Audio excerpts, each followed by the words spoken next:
Assalamualaikum warahmatullahi wabarakatuh. Selamat pagi, salam sejahtera untuk kita semua. Terima kasih kepada Ibu Andari Permata Cahya Nias MPD. Terima kasih kepada teman-teman yang sudah online pada kesempatan pada pagi hari ini.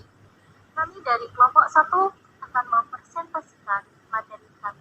Namun sebelum itu, orang bijak mengatakan kamu dapat memiliki ide-ide brilian, tapi jika kamu tidak dapat menjelaskan ide-ide brilian itu, tidak akan membawamu kemana-mana. Jadi, teman-teman, pada pagi hari ini, kami dari kelompok 1 akan mempresentasikan materi kami yang bertema menyimak dan berbicara. Menurut Tarigan, menyimak adalah suatu proses kegiatan mendengarkan lambang-lambang lisan dengan penuh perhatian, pemahaman, apresiasi, serta interpretasi untuk memperoleh informasi, dan menangkap isi atau pesan, serta memahami makna komunikasi yang telah disampaikan oleh pembicara melalui ujaran. Nah, kesimpulannya, menyimak adalah keterampilan berbahasa yang bersifat aktif reseptif. Artinya, dalam kegiatan menyimak, seseorang harus mengaktifkan pikirannya untuk dapat mengidentifikasi bunyi-bunyi bahasa, memahaminya, dan menafsirkan maknanya sehingga tertangkap pesan yang disampaikan pembicara. Logan membagi tahap menyimak menjadi 4 tahap.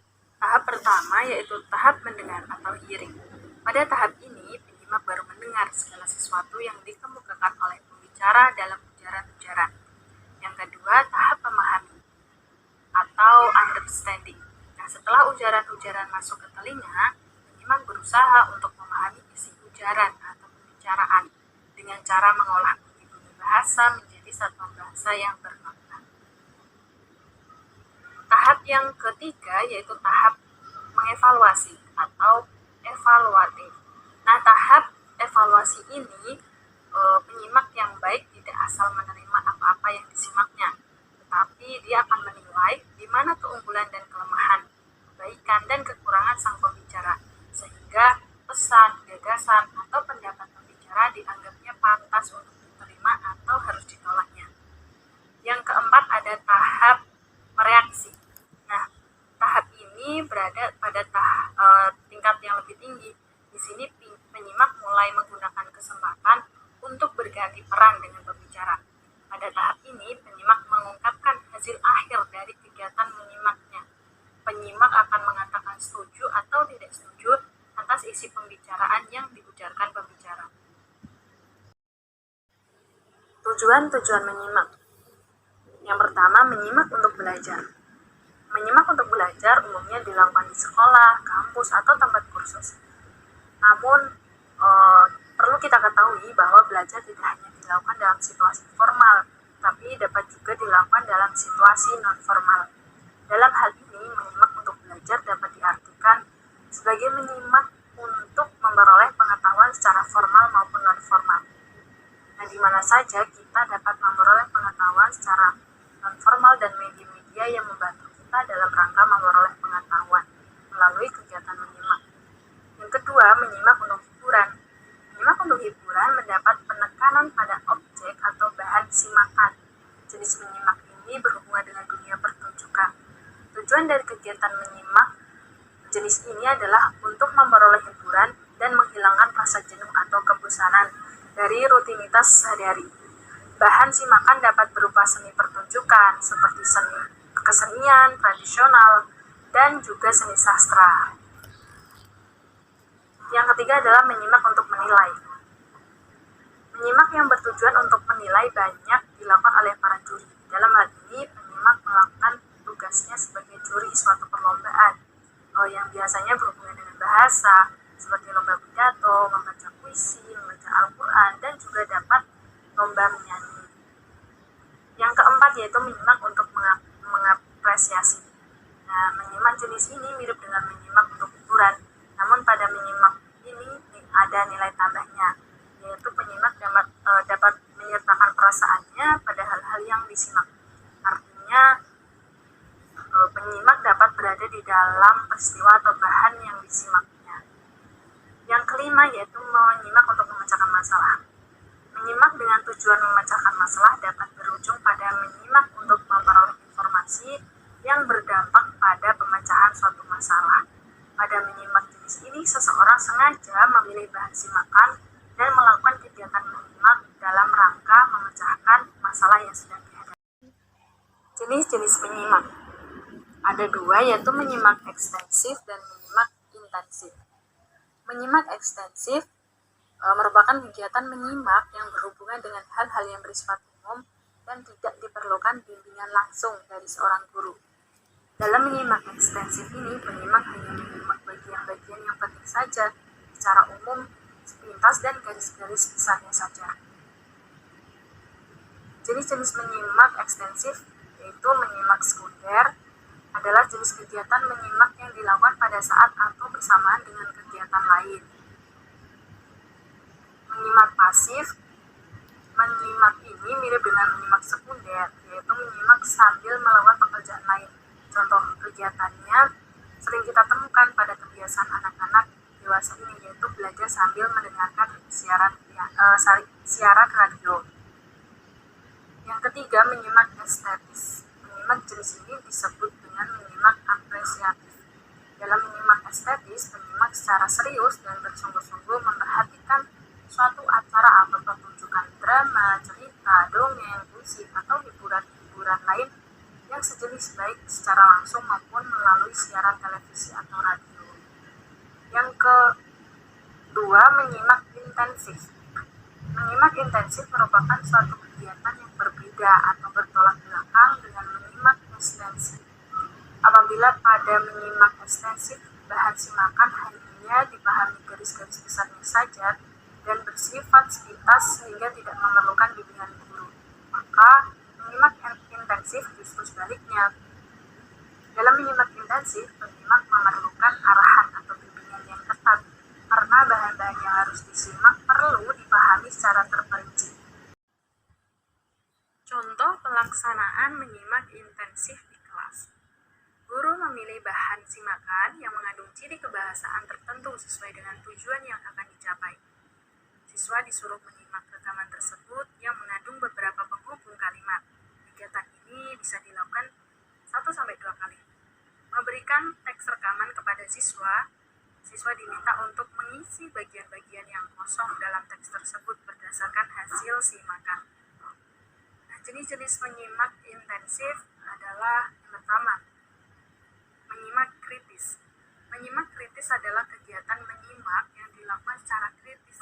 Di dalamnya terlihat adanya kehadiran prasangka yang berperan sebagai pijakan dalam mengamati ketidaktelitian yang dilakukan pembicara dalam menyampaikan data dan fakta yang memperkuat ide atau gagasannya. Yang kedua, ada menyimak konsentratif. Nah, menyimak konsentratif ini sering juga disebut dengan a study type listening atau menyimak sebagai kegiatan menelaah. Satu fase dari kegiatan menyimak yang baik adalah perlunya konsentrasi terhadap apa yang disimak, supaya dapat menangkap hal-hal tersebut baik dalam bentuk informasi maupun dalam bentuk lain. Yang ketiga, ada menyimak kreatif. Nah, menyimak kreatif mempunyai hubungan erat dengan imajinasi seseorang. Umumnya, imajinasi berhubungan dengan keindahan, kebunyian, gerak-gerak tentang suatu, dan juga penglihatan terhadap sesuatu. Seseorang dapat menyimak sebuah puisi dengan baik karena ia berimajinasi atau berfantasi dan berpartisipasi dengan baik terhadap puisi yang sedang disimaknya, sehingga ia dapat menangkap makna yang terkandung dalam puisi itu. Yang keempat, ada menyimak selektif. Nah, menyimak ini fokus untuk mengenal bunyi-bunyi asing. Yang kelima, menyimak eksploratif. Menyimak ini bertujuan untuk menyelidiki sesuatu lebih terarah dan informasi terbaru. Yang keenam, ada menyimak interogatif. Menyimak untuk menuntut lebih banyak konsentrasi dan seleksi pemusatan perhatian pembicara. Contoh kegiatan menyimak. Nah, contoh kegiatan menyimak itu ada banyak sekali yang bisa diterapkan di SD. Contohnya itu ulang ucap pembicaraan, bertanya, yaitu mengenai guru menyampaikan sebuah cerita lalu memberikan pertanyaan sekiranya mengenai apa, di mana, kapan cerita tersebut atau yang disebut dengan 15+1H. Contoh yang selanjutnya ialah menceritakan kembali percakapan, wawancara, parafrase. Nah, mengenai parafrase itu sendiri, yaitu guru membacakan sebuah puisi siswa lalu menceritakan isi puisi tersebut. Contoh yang selanjutnya ialah reka cerita gambar, bermain peran, menyimak radio televisi, dan yang contoh yang terakhir ialah menyimak dialog, pidato, dongeng, dan ceramah. Materi yang selanjutnya ialah berbicara. Nah, sebelum kita mempelajari materi berbicara lebih lanjut, sebaiknya kita mempelajari apa itu berbicara dulu. Nah, berbicara secara umum dapat diartikan suatu penyampaian maksud bisa berupa gagasan, pikiran, isi hati seseorang kepada orang lain. Menurut Sadono dan Slamet tahun 2014. Nah, ada pula banyak pendapat dari para ahli, tetapi kita mengambil kesimpulan yaitu adapun pendapat dari Henry Guntur Tarigan juga menjelaskan pengertian dari berbicara, yaitu suatu keterampilan berbahasa yang berkembang pada kehidupan anak yang hanya didahului oleh keterampilan menyimak, dan pada masa tersebutlah kemampuan berbicara atau berujar dipelajari. Menurut Tarigan tahun 2008. Tahap-tahap berbicara. Nah, tahap-tahap berbicara ini mencakup berbagai hal, yaitu yang pertama ialah persiapan. Nah, persiapan juga dibagi menjadi berbagai hal. Yang pertama ialah menentukan topik. Penentuan topik merupakan hal yang pertama kali dilakukan sebelum kegiatan berbicara berlangsung. Biasanya ada dua jenis penentuan topik, yaitu topik tersebut telah ditentukan oleh yang mengundang pembicara, dan topik yang ditentukan sendiri oleh pembicara. Hal yang selanjutnya ialah menentukan tujuan. Sebelum kegiatan berbicara dilakukan, harus diperjelas dulu tujuan Anda berbicara. Jangan sampai kegiatan berbicara dilakukan tanpa tujuan yang jelas. Pengumpulan referensi. Banyak sumber informasi yang dapat dijadikan referensi atau pendukung kegiatan berbicara. Misalnya media cetak, media elektronik, buku, dan internet. Ini dapat memperoleh di banyak tempat dengan mudah. Satu hal yang harus menjadi pegangan seorang pembicara dalam mencari referensi adalah keautentikan referensi yang dijadikan pendukung dalam berbicara. Yang selanjutnya ialah menyusun kerangka. Kerangka dalam kegiatan berbicara berfungsi untuk membimbing arah pembicaraan. Dengan kerangka ini, pembicara dapat mengatur keluasan dan kedalaman gagasan yang diuraikan, sehingga uraiannya terfokus pada satu topik pembicaraan. Yang selanjutnya ialah berlatih. Berlatih merupakan tahapan terakhir dalam persiapan. Berlatihlah dalam kualitas dan kuantitas yang mendukung dan terarah. Banyak cara yang dapat dilakukan dalam berlatih. Latihan dapat dilakukan dengan cara diri sendiri, yaitu meminta bantuan kepada orang lain. Nah, secara mandiri cobalah kalian berlatih di depan cermin agar segala gerak-gerik tubuh dari atas sampai bawah dapat diamati. Dengan cara seperti inilah Anda sebagai pembicara berfungsi ganda, yaitu sebagai pembicara dan juga sebagai pengamat. Tahapan yang kedua ialah pelaksanaan. Tibalah saatnya kegiatan berbicara yang sesungguhnya. Anda harus percaya diri bahwa segala sesuatunya telah dilakukan. Yang pertama ialah pembukaan. Pembukaan berisi tentang pengarahan sebelum masuk ke pembahasan pokok. Dalam bagian ini biasanya berisi tentang yang pertama ialah doa pembukaan jika kegiatan berbicara berkaitan dengan masalah keagamaan.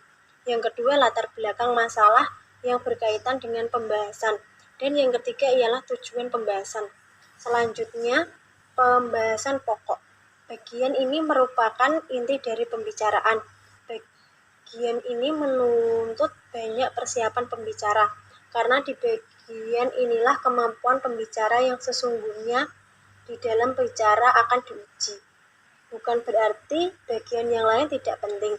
Bagian lain pun sama menuntut keterampilan khusus, tetapi pada bagian inilah seorang pembicara betul diuji kemampuan sebagai pembicara profesional. Yang selanjutnya ialah penutup. Bagian ini merupakan akhir dari seluruh bagian kegiatan berbicara. Oleh karena itu, hal-hal yang diungkapkan adalah simpulan atau seluruh uraian. Dan tahapan yang terakhir ialah evaluasi. Ada kalanya evaluasi perlu dilakukan untuk mendapat masukan tentang kegiatan berbicara yang telah dilakukan seorang pembicara. Dengan masukan tersebut, seorang pembicara dapat menentukan kualitas pembicaranya. Sesuatu yang masih kurang dapat segera diperbaiki, sedangkan yang sudah bagus harus dipertahankan kualitasnya. Bahkan kalau mungkin bisa lebih diperbagus lagi. Tujuan berbicara. Tujuan utama berbicara adalah berkomunikasi untuk dapat menyampaikan pikiran, gagasan, perasaan, dan kemauan secara efektif. Setidaknya pembicara memahami makna segala sesuatu yang ingin dikomunikasikan. Menurut Sabdono dan Slamet tahun 2014. Nah, selain berkomunikasi, ada juga tujuan yang lain, ialah untuk menghibur, menginformasikan, menstimulus, meyakinkan, dan menggerakkan. Jenis-jenis berbicara. Berdasarkan situasi, berbicara dapat dikelompokkan ke dalam dua jenis, yaitu berbicara formal. Berbicara formal ialah kegiatan berbicara yang terkait dengan aturan-aturan, baik aturan yang berkaitan dengan tata krama maupun kebahasaan.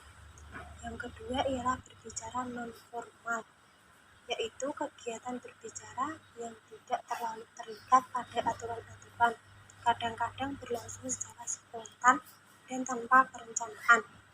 Berdasarkan keterlibatan pelakunya, berbicara dapat dikelompokkan ke dalam dua jenis, yaitu berbicara individu, ialah kegiatan berbicara yang dilakukan oleh seorang pelaku pembicara, misalnya berpidato. Berbicara berkelompok, yaitu kegiatan berbicara yang melibatkan banyak pelaku pembicara, misalnya diskusi dan debat. Berdasarkan alur pembicaranya, berbicara dapat dikelompokkan menjadi dua jenis. Yang pertama ialah berbicara monologis, yaitu kegiatan berbicara yang dilakukan searah. Pesan yang disampaikan pembicara tidak memerlukan respon dari pendengar, misalnya pidato dan membaca puisi. Yang kedua ialah berbicara dialogis, yaitu kegiatan berbicara yang dilakukan secara dua arah. Pesan yang disampaikan secara pembicara memerlukan respon dari pendengar. Nah, pada contoh kegiatan berbicara itu ada banyak sekali. Di antaranya ada berbicara berdasarkan gambar atau gambar objek, gambar cerita. Nah, guru itu misalnya memperlihatkan gambar, lalu siswa itu bercerita mengenai gambar yang disampaikan oleh guru. Nah, yang kedua itu ada memberikan dan menjawab pertanyaan. Biasanya di dalam kelas itu ada forum diskusi. Nah, di situ nanti akan ada interaksi antar teman, antar guru, ada yang bertanya dan ada yang menjawab. Yang ketiga ada berbicara berdasarkan rangsangan suara. Itu bisa melalui radio, televisi, ataupun bersandiwara. Itu bisa lewat drama, dialog, atau kita menonton dari televisi terus menirukan gitu. Terus yang keempat itu ada berbicara berdasarkan rangsangan visual dan suara. Kalau zaman dulu itu ada menggunakan telepon menanyakan kabar temannya. Kalau sekarang itu karena sekolah tatap muka terbatas, jadi saat diskusi biasanya anak-anak itu menggunakan video call atau telepon WhatsApp ataupun Zoom dan Google Meet ataupun yang lainnya. Yang kelima itu ada bercerita. Nah, bercerita ini banyak sekali, ada termasuk cerpen, dongeng, menyampaikan cerita saat piknik atau tamasya tuh. Terus selanjutnya yang terakhir itu ada wawancara dan pidato. Wawancara itu interaksi antar dua orang. Biasanya ada yang menjadi pembicara dan ada yang diwawancarai. Nah, wawancara itu biasanya si ahli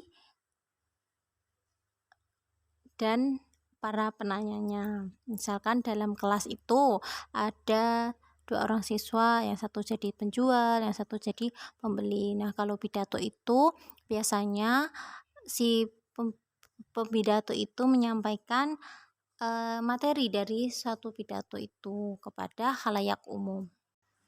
Asep Supriyana dalam bukunya Modul 1 tentang hakikat berbicara menjelaskan bahwa hubungan berbicara dengan keterampilan berbahasa lainnya itu memiliki 3 poin.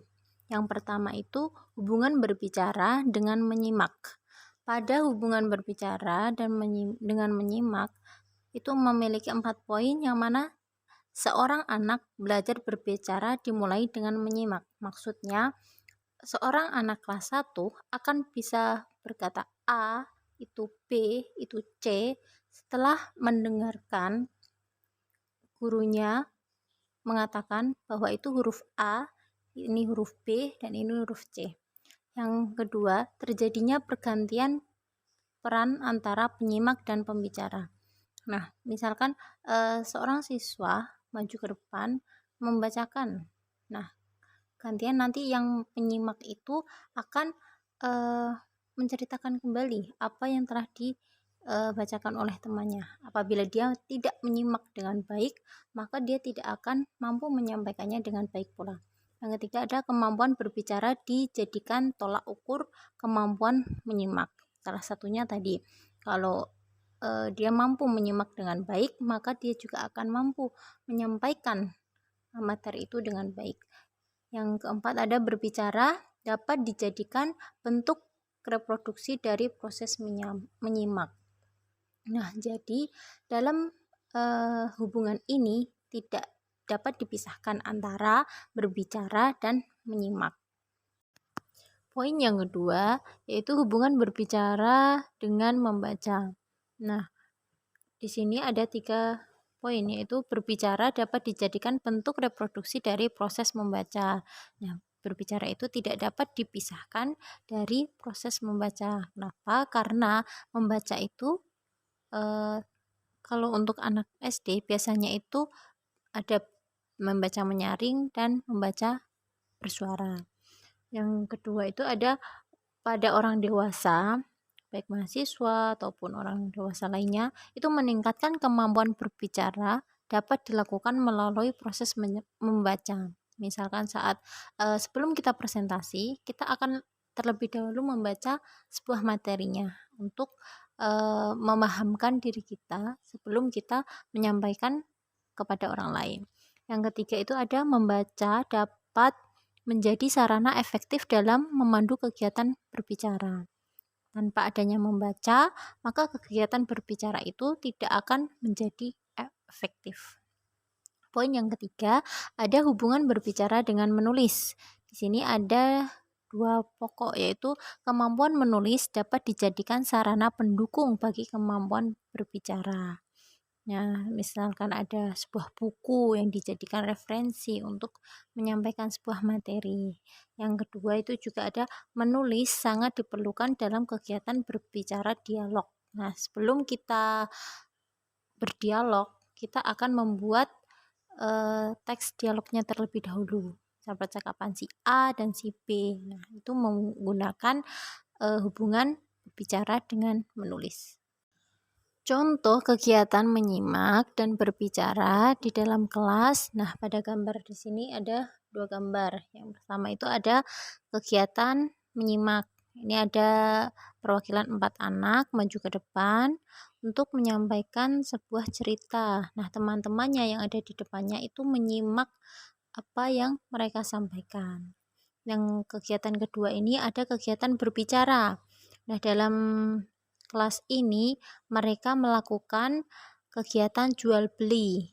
Ada yang menjadi penjual dan ada yang menjadi pembeli. Mereka memanfaatkan daun-daun di depan kelas sebagai alat untuk melakukan jual beli. Di situ terjadi wawancara antara penjual dan pembeli. Sekian presentasi dari kelompok 1. Semoga bermanfaat. Mohon maaf apabila ada salah kata. Ada satu pantun buat kita semua. Buah durian dicuci bersih. Cukup sekian dan terima kasih. Wassalamualaikum warahmatullahi wabarakatuh.